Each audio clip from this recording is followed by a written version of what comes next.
Gamertag Radio presents E3 coverage.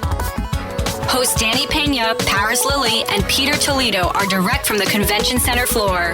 Get daily interview, roundtable discussion, all the latest gaming coverage, developer interviews, and latest news from the crew. A Gamertag Radio exclusive. E3 is one of the biggest events for Gamertag Radio, and you don't want to miss this. E3 coverage starts now. Yo, Nano. Can you hear me? Yeah, I can hear you now. Yo. We're going to talk about it what? Oh, we're going to talk. Yes, we're definitely going to talk. So? Where do we start? I don't even know where to start. All right. Did it take you a long time to figure out there was PSO, Phantasy Star Online, too? I'm not going to lie to you. Within maybe like 15 seconds in, I already had my speculations. But as soon as I kind of saw the character design, I was like, wait a second. I know exactly what this is. Yeah. And I kind of lost it. You know what I mean? Like, I instantly, I put, two and two together, and it all started to make sense. And, like, it was like my wildest dreams coming true. Yeah, and you texted me, you're like, I don't care about Dragon Ball, all these other games. I don't care about Halo. This is it. This is it for you.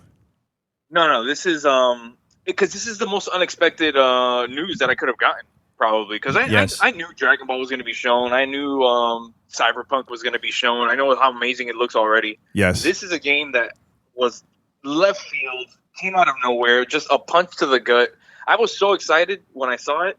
Like, I grabbed my son's arm and I started shaking him, and he's like, "What are you doing?" And I'm like, "You don't know what's going on, dude. You don't know." I was screaming. I was shaking. I couldn't control myself.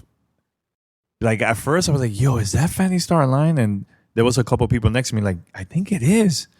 Dude, as soon as they announced it, that's it. I went nuts. But here's the thing that I'm excited about. Free to play, which I know the one in Japan is also free to play.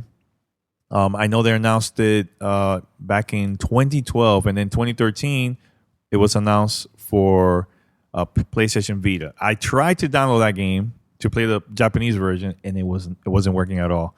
Well, like I gave up. When they had announced that it might be coming over back, what was this, like 6 years ago, 5-6 years ago? Yeah. We had the rumor that and the speculation that it was going to come to the States and never came over. So I kind of lost faith in any like Phantasy Star related news. Yeah, same here.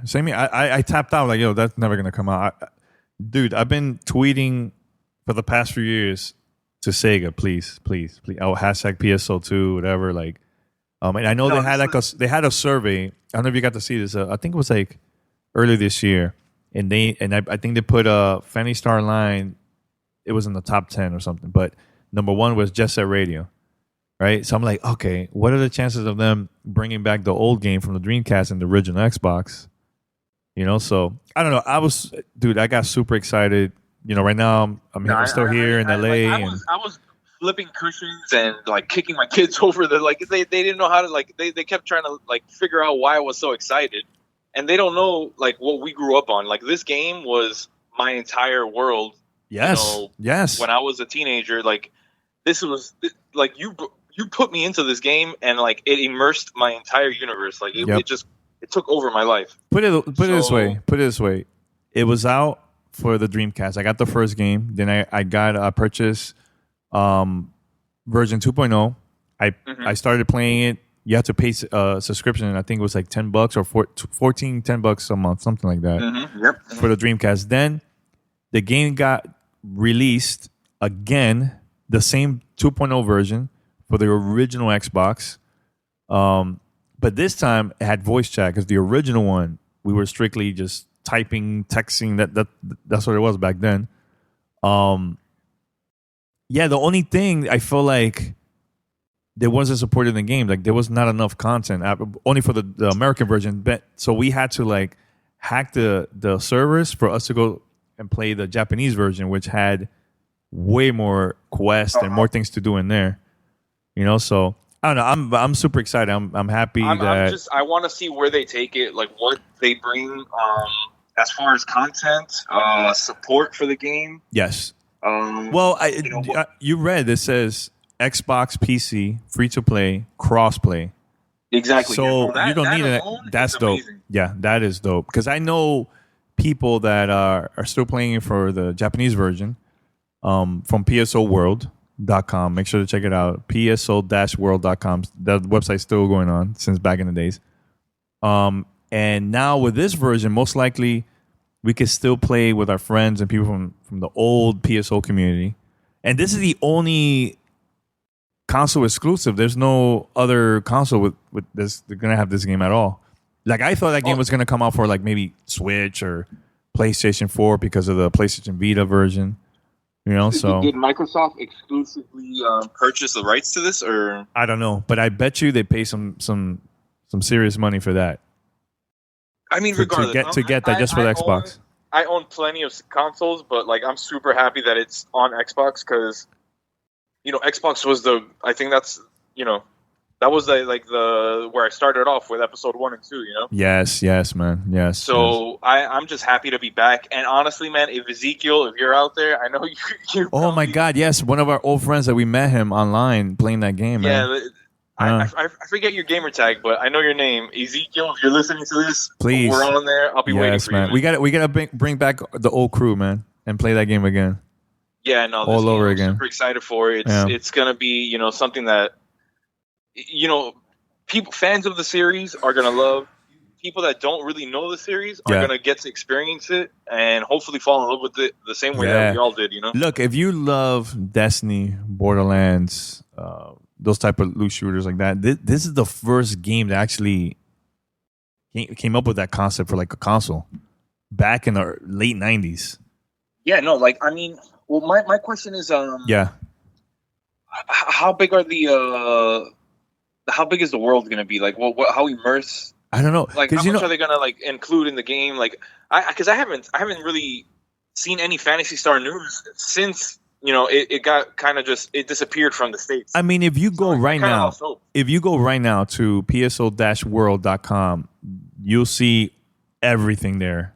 Strategy guides. Oh yeah, tips. No, I gotta catch back up. I have to go and like kind of like research everything and kind of like, you know, catch myself back up to speed on the whole Phantasy Star Online world, because I feel like I'm lost, but like now I have a like, you know, that light of hope that like, you know, my favorite game is coming back, and it's coming on a console that I own. It's crossplay. I can play with my friends again. Yes, we're gonna get back on there.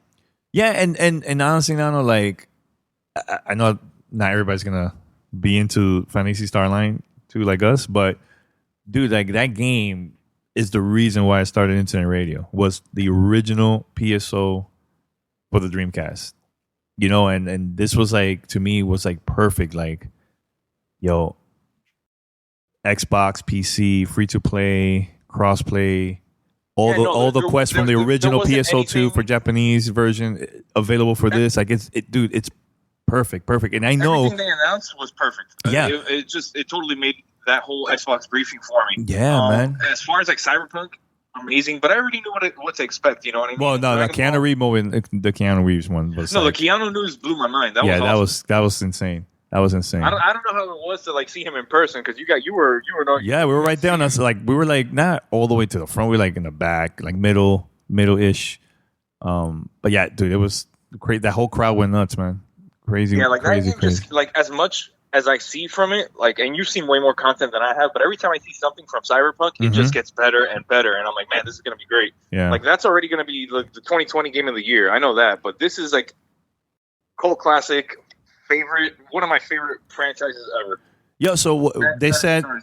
So one more time now for PSO. What was the launch? Because I was going crazy. So I know it's 2020. Is it spring 2020? I think it's in spring. It's in April. April? Oh, dude, man.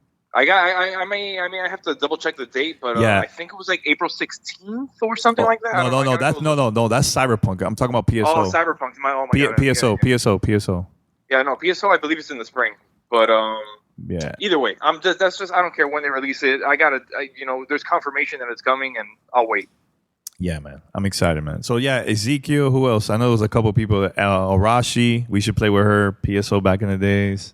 Oh man, Arashi. But you know what? I think Arashi's probably easier to contact than Ezekiel. Yeah. A lot of people that we used to play disappeared, man. So I don't know. I'm excited. It's something that I've been waiting for a very long time. I can't wait to play it. And I'm happy that it's free to play. Oh my God, dude. Crossplay. No, like for people that don't know, yeah, Godfrey, like he bought the game a week before I did, and I purchased it, a little bit after because he kept telling me how good it was. So when I got it, I played the game for I want to say 30 hours straight or 32 hours straight. Yes. Skipped school, didn't take a shower. I had a bucket sitting next to me where I would pee. Like I played like I was in a bunker. You know what I mean? Like I was at war. And I caught back up, and I leveled up, caught up to my brother, and like we started enjoying the game because we were able to do missions together, and like that's how in love I was with that franchise and that title. Yeah. Like, and I'm just beyond excited for this new one. Yeah, I'm excited, dude, man. So yeah, Nano, I'll hit you up. Hopefully, I'll get to learn more because I have an appointment with Sega later this week. So hopefully, I get to learn more about. Oh yeah, no, you gotta make that the topic of discussion. That's it. Yeah. Don't trust me. I'm definitely gonna go in and ask to see who is the person I could talk to about that, man. So the last, honestly, the last Phantasy Star game that I purchased was released for the 3DS. No, actually, no, it wasn't a 3DS. It was the DS. Oh yeah, you know what? Yeah, it was the original DS. So I got that. It had online features, but it wasn't like how the old game. That game was disappointing though, man. It wasn't. It really, was. I mean, that was the closest. That was the closest Phantasy Star like I can think of. Like. Yeah, so, what year was that? That was so long ago. Long time ago. Very, very long time ago. But it's all good. Hey, we already got it now. There's been so many years since 2012, man. Since it was first announced. The future looks bright, baby. Looks good. Hell yeah. See you online, man. Yes, sir. All right. Peace.